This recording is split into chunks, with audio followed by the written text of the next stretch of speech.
Hey guys, Lead Isotope here. Today I am bringing you a new series which I hope will go over well called WVS. It means Weapons Versus.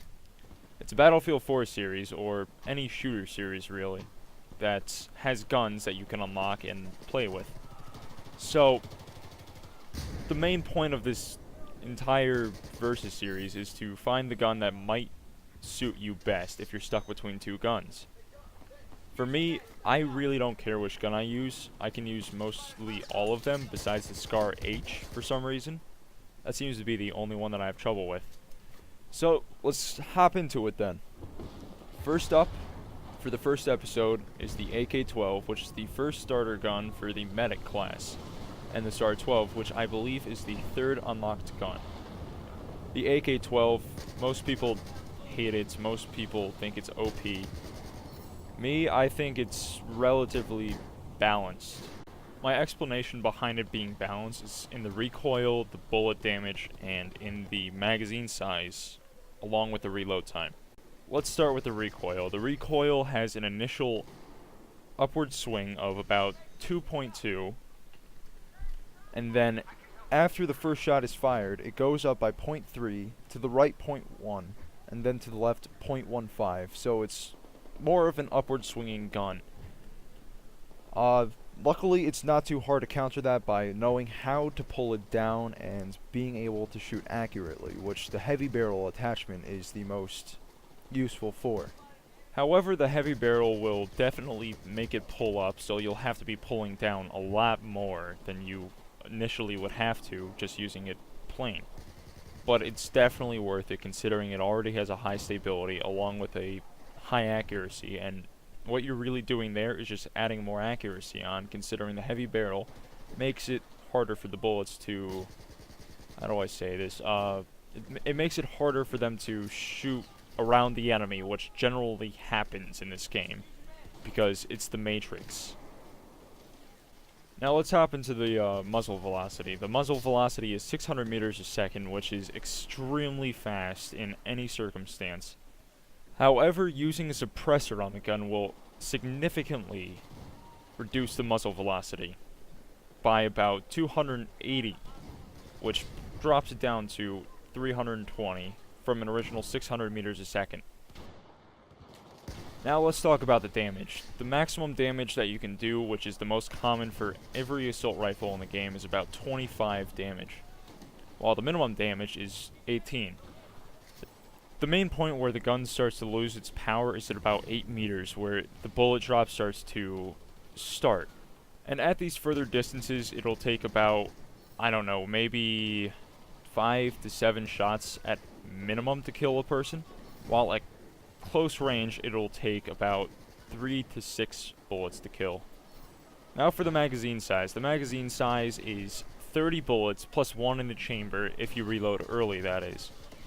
If you have bullets left, your reload time should be around 2 seconds, while if you're on an empty clip, you'll have a 3-second reload time.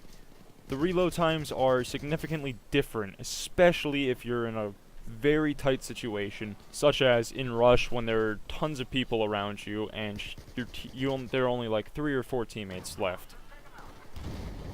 That reload time can make the entire difference. You have 1 shot left in the chamber, there are 2 enemies, you pop out, you get 1 headshot, and you don't die. And your squad mates spawn on you. While if you have the 3-second reload, you don't have a chance. The reload times in this game make all the difference. Now, time for the fire rate. The fire rate is it's not the highest, it's probably one of the lowest in the game. It only has a fire rate of 650 rounds per minute. But if you're using burst fire, it has 750 rounds per minute. Now I'm going to talk about my favorite loadout for this gun. My favorite loadout for this gun would definitely be using the Cobra RDS along with the heavy barrel and angled grip. I don't use the laser sights because if you're in a relatively closed environment and there are tons of enemies around you and they don't know that you're there and you have a laser sight, they'll be able to see the red dot, and then they'll just find you and single you out, kill you almost instantaneously, because that's how this game works. Now for the playstyle of this gun. The playstyle of this gun is more of an aggressive medic instead of being one of those people who hide behind their teammates, like little 5-year-old girls. Because hiding behind your teammates is not beneficial to the game type Rush, Conquest, or even Team Deathmatch, because you're just camping in a corner waiting for a person to walk your way, and when a person does walk your way, they'll either have a shotgun or a PDW because you already killed them once before in that same spot, and they will do anything they can to kill you. However, if you do want to camp, be my guest, you probably will get about, I don't know, 7 kills and maybe 5 deaths, because campers don't help at all, and they are definitely not the best players in this game. And now time to hop into the grading system. The grading system will be based on 5 different categories based on 2 points. Each of the categories are accuracy, reload time, fire rate, and stability, and damage. For this gun, I give it on accuracy with heavy barrel a 2. Without heavy barrel, I give it a 1.5. For reload time, I give it a 1. For fire rate, I give it a 1. For stability, I give it a 2. For damage, I give it a 1.5. Overall, the gun hovers in the 7 to 7.5 range, leaving it in the category of a good gun. Now I'll be talking about the SAR 21, which is one of the first 3 guns that you unlock in the medic class, I believe. Most people generally leave this gun because of its low fire rate, and they think that it's too low to actually suit any of their needs in the combat zone. Considering I talked about the fire rate first, I'll hop right into it with the fire rate. The fire rate's only 600 rounds per minute, which is extremely low in any situation. However, the recoil is where the real gold in the gun comes from. The recoil, the initial first shot multiplier is a 1.8. But to the left and the right, it cancels out. So it's only a straight up recoil with 1.8. And if you throw on an angled grip on that guy on the side of the screen was skating on his knees, it's virtually nothing. Now let's talk about the damage. The maximum damage is exactly, the max and minimum damage are the exact same as the AK-12, being the maximum 25 and the minimum being 18. This drop-off starts the exact same area as the AK-12 at 8 meters approximately. Now moving to the mag size. The magazine size of this gun is 30 plus 1 in the chamber.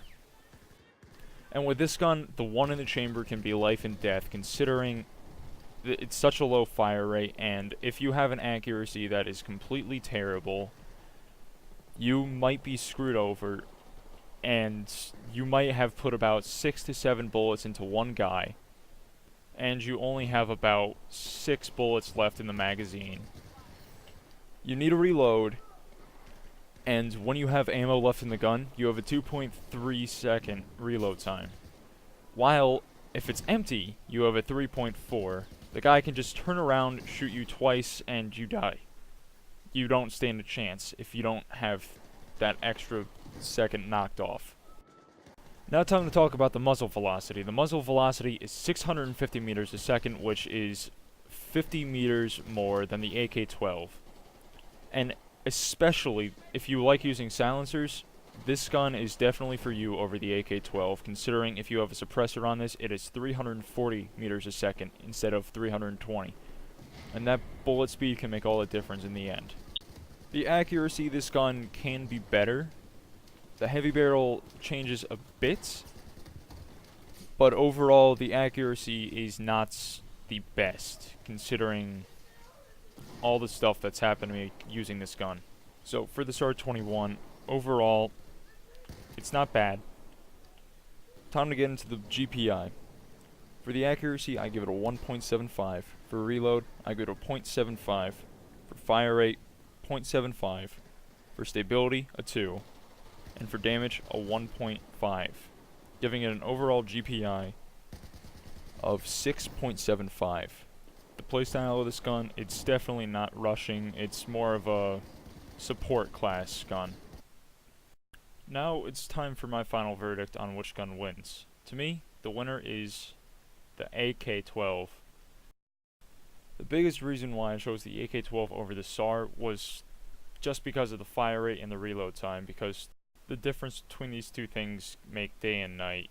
That's my primary reason why I chose the AK-12. I would have chosen the SAR because it has much better stability, but the AK-12 wins this one. If you liked the video, leave a like. If you want to see more of this, leave a like, put a comment, and see which weapons you want me to compare next, and I will attempt to do so when I have free time. Thank you very much, and I am Lead Isotope. Have a good night.